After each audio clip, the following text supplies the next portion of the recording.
आप हैं the silent zone पर। नमस्कार, मैं परिमिता स्वागत करती हूँ आपको। आज की कहानी का नाम है पापी पेट। कहानीकार हैं सुभद्रा कुमारी चौहान। चलिए सुनते हैं पूरी कहानी। आज सभा में लाठीचार्ज हुआ। प्राय 5000 निहत थे और शांत मनुष्यों पर पुलिस के 50 जवान लोहबंद लाठियां लिए हुए टूट पड़े। लोग अपनी जान बचाकर भागे, पर भागते भागते भी प्राय 500 आदमियों को सख्त चोटें आई और 3 तो बेहोश होकर सभास्थल में ही गिर पड़े। 3-4 प्रमुख व्यक्ति गिरफ्तार करके जेल भेज दिए गए। पुलिस ने झंडे के विशाल खंभे को काट कर गिरा दिया और आग लगा दी। तिरंगा झंडा फाड़कर पैरों से रोंद डाला गया। सबके हृदय में सरकार की सत्ता का आतंक छा गया। प्रकट रूप से विजय पुलिस की ही हुई थी। उनके सामने सभी लोग भागते हुए नजर आए और यदि किसी ने अपनी जगह पर खड़े रहने का साहस दिखलाया तो वो लाठियों की मार से धराशायी कर दिया गया। परंतु इस विजय के होते हुए भी उनके चेहरों पर विजय का उल्लास नहीं था, प्रत्युत ग्लानि ही छाई थी। उनकी चाल में आनंद का हल्का पन्ना था, वरन ऐसा मालूम होता था कि जैसे पैर मन भर के हो रहे हो। हृदय उछल नहीं रहा था, वरन एक प्रकार से दबा सा जा रहा था। पुलिस लाइन में पहुंचकर सिपाही लाठीचार्ज की चर्चा करने लगे। सभी को लाठी चार्ज करने, निहत थे निरपराध व्यक्तियों पर हाथ चलाने का अफसोस हो रहा था। सिपाही राम खिलावन ने अपनी कोठरी में जाकर अंदर से दरवाजा लगा लिया और लाठी चूल्हे में जला दी। उसकी लाठी के वार से एक सुकुमार बालक की खोपड़ी फट गई थी। उसने मन में कहा, बेचारे निहत थे और निरपराध को कुत्तों की तरह लाठी से मारना, राम राम, ये हत्या किसके लिए? पेट के लिए? इस पापी पेट को तो जानवर भी भर लेते हैं, फिर हम आदमी होकर इतना पाप क्यों करें? इस 20 रुपट्टी के लिए ये कसाईपन? ना, अब तो ये ना हो सकेगा। जिस परमात्मा ने पेट दिया है वो अन्न भी देगा। लानत है ऐसी नौकरी पर। और दूसरे दिन नौकरी से इस्तीफा देकर वो अपने देश को चला गया। थानेदार बरकतुल्ला लाठीचार्ज के समय चिल्ला चिल्ला कर हुक्म दे रहे थे, मारो सालों को, आए हैं स्वराज्य लेने। लगे खूब कस कस के। परंतु अपने क्वार्टर्स में पहुंचते पहुंचते उनका जोश ठंडा पड़ गया। वे जुबान के खराब अवश्य थे, पर हृदय के इतने खराब ना थे। दरवाजे के अंदर पैर रखते ही उनकी बीवी ने कहा, देखो तो ये गफूर कैसा फूट फूट कर रो रहा है। क्या किया है आज तुमने? बार बार पूछने पर भी यही कहता है कि अब्बा ने गोपू को जान से मार डाला है। मेरी तो समझ में नहीं आता कि क्या हुआ। सुनते ही थानेदार साहब सर थाम कर बैठ गए। गोपाल बहुत सीधा और स्नेही लड़का था। थानेदार का लड़का और गोपाल एक ही कक्षा में पढ़ते थे और दोनों में खूब दोस्ती थी। थानेदार और उनकी बीवी दोनों ही गोपाल को अपने लड़के ही के तरह प्यार करते थे। थानेदार को बड़ा अफसोस हुआ। बोले, आग लगे ऐसी नौकरी में। गिरानी का जमाना है, वरना मैं तो इस्तीफा देकर चला जाता। पर करूं तो करूं क्या? घर में बीवी बच्चे हैं, बूढ़ी माँ है, इनका निर्वाह कैसे हो? नौकरी बुरी जरूर है, पर पेट का सवाल इससे भी बुरा है। आज 60 रुपए माहवार मिलते हैं। नौकरी छोड़ने पर कोई 20 रुपट्टी को भी न पूछेगा। पापी पेट के लिए नौकरी तो करनी पड़ेगी ही। पर हाँ, इस हाय हत्या से बचने का एक उपाय है। 3 महीने की मेरी छुट्टी बाकी है। 3 महीने बहुत होते हैं, तब तक ये तूफान निकल ही जाएगा। ये सोचकर उन्होंने छुट्टी की दरख्वास्त दूसरे ही दिन दे दी। उधर कोतवाल बख्तावर सिंह का बुरा हाल था। मारे रंज के उनका सिर दुखने लगा था। बख्तावर सिंह राजपूत थे। उन्होंने टाड़ का राजस्थान पढ़ा था। राजपूतों की वीरता की फड़काने वाली कहानियां उन्हें याद थी। चित्तौड़ के जौहर, जयमल और फतेह के आत्म बलिदान और राणा प्रताप की बहादुरी के चित्र उनके दिमाग में रह रहकर चमक उठते थे। सोचते थे कि मैं समस्त राजपूत जाति की वीरता का वारिस हूँ। उनका सदियों का संचित गौरव मुझे प्राप्त है। मेरे पूर्वजों ने कभी निहत्थों पर शस्त्र नहीं चलाए। मैंने आज ये क्या कर डाला? ऐसे मारने से तो मर जाना अच्छा, पर पापी पेट जो ना कराए सो थोड़ा। इसी संकल्प विकल्प में पड़कर उन्होंने रात को भोजन भी नहीं किया। आखिर भोजन करते भी तो कैसे? उस घायल बच्चे का रक्त रंजित कोमल शरीर, उसकी करुण चित्कार और उसकी हृदय को हिला देने वाली निर्दोष प्रश्नपूर्ण दृष्टि का चित्र उनकी आंखों के सामने रह रहकर खींच जाता था। उसकी याद उनके हृदय को टुकड़े टुकड़े कर डालती थी। इस प्रकार दुखते हुए हृदय को दबाकर वे कब सो गए कौन जाने। सवेरे उठने पर उन्हें याद आई कि कल ही जो उन्हें तनख्वाह के 300 रुपये मिले थे, उसे वे कोट की जेब में ही रखकर सो गए थे। कहीं किसी ने निकाल न लिया हो।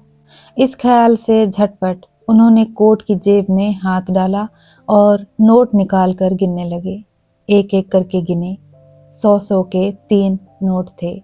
उन पर सम्राट की तस्वीर बनी थी और गवर्नमेंट की तरफ से किसी के हस्ताक्षर पर यह लिखा हुआ था कि मैं मांगते ही 100 रुपये देने का वायदा करता हूँ।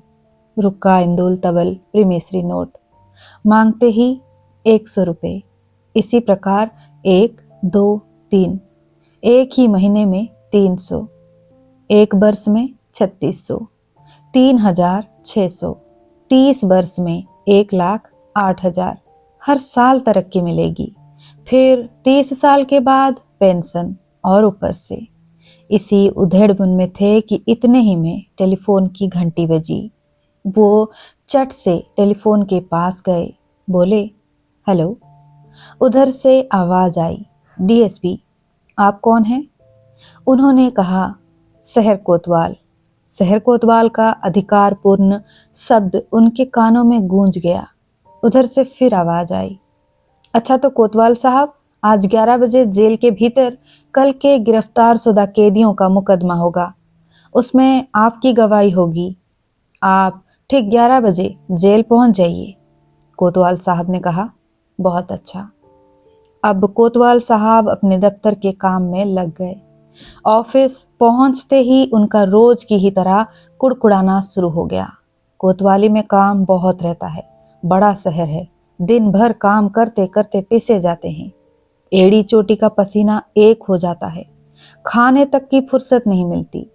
24 घंटे गुलामी बजानी पड़ती है। तब कहीं 300 रुपट्टी मिलते हैं। 300 में होता ही क्या है?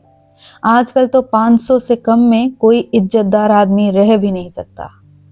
इसी के लिए झूठ, सच, अन्याय, अत्याचार क्या क्या नहीं करना पड़ता। पर उपाय भी तो कुछ नहीं है। इस 6 फीट के शरीर को कायम रखने के लिए पेट में तो कुछ झोंकना भी पड़े। क्या ये अच्छा होता यदि भगवान पेट न बनाता? इन्हीं विचारों में समय हो गया और कोतवाल साहब ठीक 11 बजे गवाही देने के लिए जेल को चल दिए। लाठीचार्ज का हुक्म देने के बाद ही मैजिस्ट्रेट राय साहब कुंदन लाल जी को बड़े साहब का एक अर्जेंट रुक्का मिला। साहब ने उन्हें फौरन बंगले पर बुलाया था। इधर लाठीचार्ज हो रहा था कि उधर वे मोटर पर सवार होकर बड़े साहब के बंगले पहुंचे। काम की बातों के समाप्त हो जाने पर उन्हें लाठीचार्ज कराने के लिए धन्यवाद देते हुए बड़े साहब ने इस बात का भी आश्वासन दिया कि राय बहादुरी के लिए उनकी सिफारिश अवश्य की जाएगी। बड़े साहब का उपकार मानते हुए राय साहब कुंदनलाल अपने बंगले लौटे। उन निहत्थों पर लाठी चलवाने के कारण उनकी आत्मा उन्हीं को कोस रही थी। हृदय कहता था, ये बुरा किया। लाठीचार्ज बिना करवाए भी तो काम चल सकता था।